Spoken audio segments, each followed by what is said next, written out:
Hello everyone, welcome to the video lecture series of Engineering Mathematics First. The subject code is BAS103 and here we are in lecture number 10A of unit number 5. So last lecture we have covered Gauss divergence theorem that is used to relate the surface integral and the volume integral, right? Surface और volume को relate कौन करता है? Gauss divergence theorem, जहां पे as per the statement हो जाता है कि divergence of a particular vector जिसका वॉल्यूम इंटीग्रल किसके इक्वल है? वेक्टर के नॉर्मल कंपोनेंट के सरफेस इंटीग्रल के इक्वल हो जाता है। फॉर अ पर्टिकुलर क्वेश्चन हम इस थ्योरम को कैसे वेरीफाई करते हैं वो भी हमने देखा है। कॉन्सेप्ट हम लोगों ने समझ लिया है। अब यही सेम कॉन्सेप्ट इस लेक्चर में हम लोग अप्लाई करेंगे the next theorem that is called Stokes theorem. So Stokes theorem क्या करेगी? स्टोक्स थ्योरम लाइन इंटीग्रल और सरफेस इंटीग्रल को आपस में रिलेट करेगा। तो क्या पर्टिकुलर स्टेटमेंट है ये जानेंगे और साथ ही साथ किस तरह से स्टोक्स को अप्लाई करेंगे क्वेश्चन पे जानने के लिए अपना लेक्चर स्टार्ट करते हैं on Stokes theorem.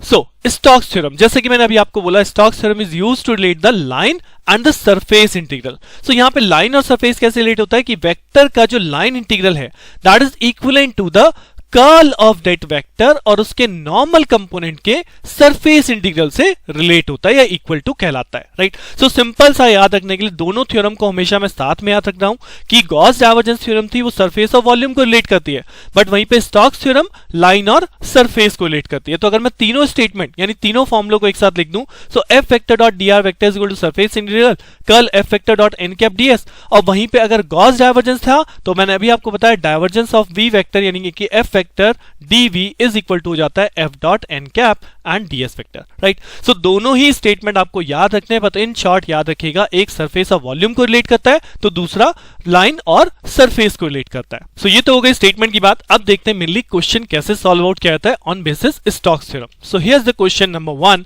It says verify Stokes theorem for given F vector taken around the rectangle bounded by the lines is equal to plus minus a, y is equal to 0 and y is equal to b. That means अब अगर मैं Stokes theorem मुझे इस vector के लिए verify करनी है तो सबसे पहले मुझे स्टोक्स थ्योरम का फॉर्मूला यहां पे लिखना पड़ेगा। क्या? F vector dot D R along a curve C is equal to surface integral curl of F vector dot N cap ds, right? So अब क्योंकि वेरीफाई करनी है तो वेरीफाई हम कैसे करते हैं? We have to calculate the left hand side as well as right hand side, और दोनों ही साइड हमें इक्वली कैलकुलेट करनी होंगी। बट मैनी टाइम्स ऐसा भी होता है कि यूजिंग, आपको वेरीफाई नहीं आता, using Stokes theorem compute the line integral of this particular vector. So यहां पे लाइन इंटीग्रल से या लाइन इंटीग्रल कैलकुलेट करके आप उससे रिलेटेड कर सकते हैं, सरफेस इंटीग्रल भी यही होगा, तो उसे हम कहते हैं use of Stokes theorem. But यहाँ पे यूज पे नहीं, यहाँ पे वेरीफाई पे क्वेश्चन मोस्टली बनता है, सो इसलिए मैं आपको वेरिफिकेशन ही कराऊंगा जैसे हमने गॉस डाइवर्जेंस में भी किया था। लेफ्ट हैंड साइड और राइट हैंड साइड दोनों ही कैलकुलेट करेंगे।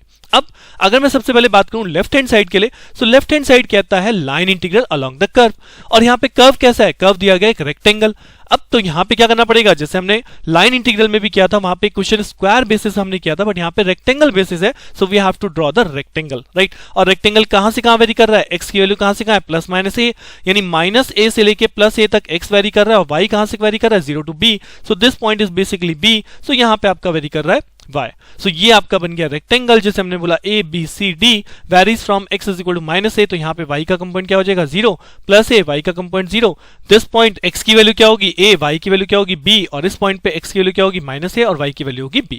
सो दीज आर द 4 कोऑर्डिनेट्स, यानी 4 लाइंस आपके पास आ गए हैं जिसके अलोंग मुझे लाइन इंटीग्रल कैलकुलेट करना है। That means this left hand side is written as, is calculated as line integral across ab, across bc, across cd and then da, right? तो चारों पार्ट को बिल्कुल सेपरेटली कैलकुलेट करेंगे, last में इसी same equation में वैल्यू पुट करेंगे, then we got the line integral across this rectangle. और वो कैसे किया था हम लोगों ने? अगर मैं पार्ट ए बी के अक्रॉस बात करूं, यानी कि अगर मैं ए टू बी मूव करूंगा, सो यहां पे मेरा क्या वेरी कर रहा है? यहां पे मेरे लिए x हो गया a, y मेरा वेरी कर रहा है 0 टू b, तो अगर x a है तो dx की वैल्यू क्या हो जाएगी? dx की वैल्यू 0 हो जाएगी, और y वेरी कर रहा है 0 टू b। सो यानी कि according to the line integral formula f vector dot dr, इसे अगर मैं a b के अलोंग करता हूं तो f वेक्टर गिवन है क्वेश्चन के अंदर x square plus y square i cap minus 2xy j cap, जिसे अगर हम dr वेक्टर जिसकी वैल्यू होती है dx i cap plus dy j cap plus dz k cap dot product करेंगे तो क्या होगा? अल्टीमेटली आई कैप के साथ डॉट प्रोडक्ट होगा, यानी यहां बनेगा x square plus y square and this is dx, और दूसरा कंपोनेंट बनेगा आपका j component that is 2xy dy with negative sign, 2xy dy with negative sign, right? अब इसे इंटीग्रेट करना है किस पे? इंटीग्रेट करना है y के रेस्पेक्ट में। y के रेस्पेक्ट में क्यों इंटीग्रेट करूंगा? बिकॉज यहां पे y चेंज हो रहा है, x इज अ कांस्टेंट। सो जैसे ही आपने देखा ये तो केवल क्या आया? ये तो आया f dot dr, right?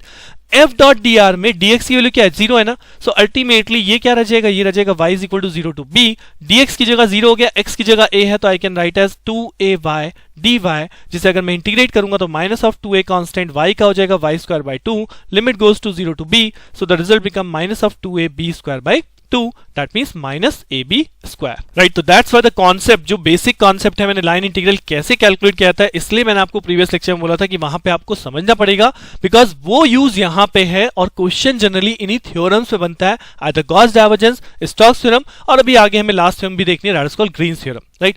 So concept पे कंसंट्रेट कीजिएगा, यहां पे आपने एक पाथ नहीं है, they are 4 lines, so that's why I am calculating one by one across each line, जहां पे आपका एक वेरी करेगा और एक वैल्यू कांस्टेंट होने वाली है. So we have done for the calculation of line integral across AB.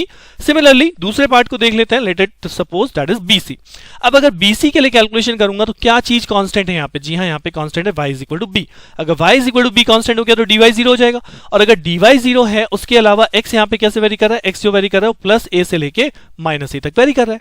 That mean same thing, अगर मैं यहाँ f डॉट dr कैलकुलेट करूंगा तो सबसे पहले f डॉट dr क्या बनेगा? f डॉट dr बनेगा x square plus y square i component multiply dx और minus of 2xy and dy. This is what? This is f dot dr vector. अब इस f dot dr को जो हम BC के रिस्पेक्ट में करेंगे, यानी BC लाइन के कर्व पे करेंगे इंटीग्रेशन, अगर मैं यहाँ पे लिखता हूँ f dot dr across BC, सो क्या होगा? इस BC के केस में आपका dy जो है वो 0 है, यानी ये टर्म 0 हो गया, y की जगह b है तो this term becomes x square plus b square, और इसके एक रेस्पेक्ट में हो गया dx के रेस्पेक्ट में, और जहां पे x की लिमिट क्या है? Plus a to minus a variation, right? अब इसे इंटीग्रेट कर लेते हैं, तो इंटीग्रेट करेंगे तो क्या हो जाएगा? x cube by 3 plus b square into of x, then उसके बाद limit goes to a to minus a. अब जब माइनस a पुट करोगे तो माइनस a का cube then minus plus a cube, right, divide by 3, ये हो गया पहला पार्ट. और सिमिलरली दूसरा पार्ट सॉल्व करेंगे, b स्क्वायर x की जगह माइनस है और लोअर लिमिट भी माइनस है, सो अल्टीमेटली रिजल्ट क्या बचा? माइनस a क्यूब क्या हो गया? Minus of twice a cube by 3 then minus of twice of a b square. This is the line integral across the path BC. Similarly next अब path CD के लिए calculation करते हैं, तो CD में क्या वेरी कर रहा है? CD में y वेरी कर रहा है, कहां से कहां तक? b टू 0 हो जा रहा है, ठीक है, और x की वैल्यू क्या है? x की वैल्यू यहाँ पे माइनस a है, तो dx की वैल्यू क्या हो जाएगी? 0 हो जाएगी. That means the same thing, जब हम f डॉट dr कैलकुलेट करेंगे तो what is our f dot dr? First f dot dr हमारा बन रहा है x square plus y square and dot dx हो जाएगा और माइनस ऑफ 2xy dy हो जाएगा, जिसे अब मैं लाइन इंटीग्रल के रिस्पेक्ट में करूंगा, यानी कि f dot dr across CD जैसे हम लगाएंगे तो क्या होगा? पाथ CD के अक्रॉस x कांस्टेंट है, dx की वैल्यू 0 हो गई तो ये पोर्शन 0 हो गया, और यहाँ पे x की जगह माइनस a पुट करेंगे तो ये हो जाएगा माइनस माइनस प्लस, यानी कि this become 2ay dy integration, जहां पे y की लिमिट वेरी कर रही है b टू 0. अगर हम इसे इंटीग्रेट करेंगे तो 2a is a constant term, y का हो जाएगा y स्क्वायर बाय 2, जिस पे लिमिट लगनी है b टू 0, यानी कि जब आप लिमिट पुट करेंगे तो ये हो जाएगा ट्वाइस ऑफ a, 0 पुट किया 0 but minus of b square by 2, so ultimately the value become minus of ab square. And similarly the last part says that is d2a, जहां पे आपका x वेरी कर रहा है from minus a to plus a, और y constant है, that is 0, तो dy भी क्या होगा? 0. तो सेम थिंग, जब आप f डॉट dr कैलकुलेट करेंगे, सेम थिंग हम लिखेंगे x square plus y square dx minus of 2xy dy, जिसे अगर मैं इंटीग्रेट करता हूं across the line, what line? That is d2a. सो जैसे हम d2a इंटीग्रेशन लगाएंगे तो इंटीग्रेशन में क्या वेरी कर रहा है? x, तो x की लिमिट आ जाएगी minus a two plus a, y 0 हो गया, dy 0 हो गया, ये पार्ट भी खत्म, y 0 हो गया, तो यहाँ पे बचेगा x स्क्वायर dx. सो इसका इंटीग्रेशन कर लेंगे, that is x cube by 3, integration from minus a to a, और जैसे ही आप इंटीग्रेशन रखेंगे this become a cube minus of a cube divide by 3, so ultimately the result goes to plus twice a cube by 3. Right, so we have done all the 4 parts integration, और you can say line integral across. आपने path AB के across calculate किया minus AB square, path BC के across calculate किया, we got this value, CD के across calculate किया again minus AB square, and DA के across calculate किया 2a cube by 3. That means total line integral क्या होगा? Total line integral में चारों पार्ट ऐड करने हैं, चारों पार्ट ऐड करेंगे, that means minus AB square, this is path BC, this is path CD, this is path DA. सो जैसे ही आप ऐड करेंगे you will get minus 4ab square. That means what is our left hand side says? Left hand side says integration line integral of the given vector along this rectangle curve, or you can say rectangle boundary, is minus 4ab square. So now as per the question we have to verify Stokes theorem. Stokes theorem को verify करने के लिए हम Stokes theorem का left hand side calculate कर चुके हैं. अब बारी आती है राइट हैंड साइड के. राइट हैंड साइड कैसे कैलकुलेट करें? राइट हैंड साइड में सेम कॉन्सेप्ट है. सबसे पहले क्या कैलकुलेट होगा? Curl of F vector. अब if you remember how to calculate the curl, so curl calculate करने का हमने तरीका सीख रखा है, क्या था, del cross F vector is equal to I J k del over del x del over del y del over del z. यहाँ पे आई कैप का कंपोनेंट कौन है, x square plus y square, j cap का component कौन है, minus two x Y, और के कैप का कंपोनेंट है ही नहीं, तो दैट इज जीरो। अल्टीमेटली अब कैलकुलेट करना है मैट्रिक्स डिटरमिनेंट, जहां पे अगर आई कैप का कंपोनेंट सॉल्व करें तो i cap row column cancel out, del y into zero, zero हो गया, और del over del z into this, यहाँ पे भी जेड का कोई कंपोनेंट नहीं है, ये भी जीरो हो जाएगा। Then minus of J cap के साथ सॉल्व करेंगे तो जे कैप रो और कॉलम कैंसिल आउट किया, del over del x into zero, zero, del over del z into this, यहाँ कोई जेड का कंपोनेंट नहीं है, ये भी जीरो हो जाएगा। Then plus of K cap, जब के कैप के रेस्पेक्ट में सॉल्व करेंगे row column zero, del over del x into this, यहाँ एक्स है तो वैल्यू क्या बचेगी, minus of two y, differentiate होने के बाद minus del over del y into this, यहाँ पे वाई है तो ये हो जाएगा again minus of two y, so the answer becomes minus of four y के cap. This is what, this is simply del cross F vector, right.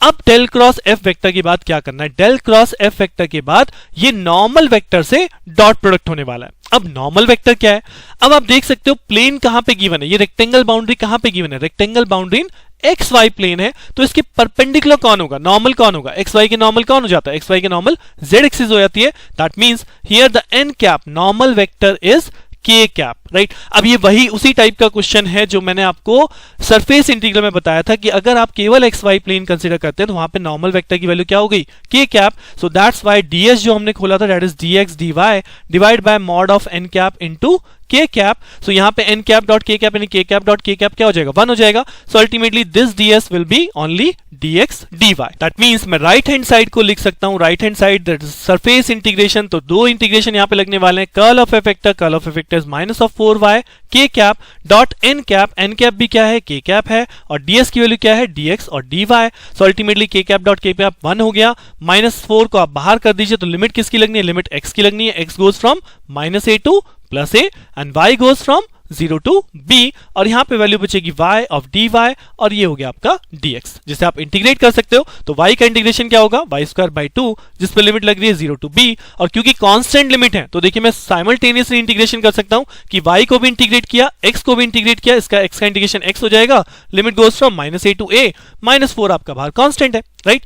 So अब इसे सॉल्व करेंगे तो यहां बचेगा b स्क्वायर बाई 2, और इसे सॉल्व करेंगे तो क्या होगा, a minus minus of a becomes twice of a। So that means इसको लिमिट रखने के बाद जैसे ही सॉल्व करेंगे माइनस ऑफ 4, देन ये बनेगा ट्वाइस ऑफ a, और ये वैल्यू बचेगी b स्क्वायर बाई 2। सो 2 से 2 कैंसिल आउट हो गया, दिस बिकम माइनस 2 इंटू 2 4, तो ये हो गया minus of 4ab square, and this the same result that we get after solving the line integral that is minus 4ab square, right.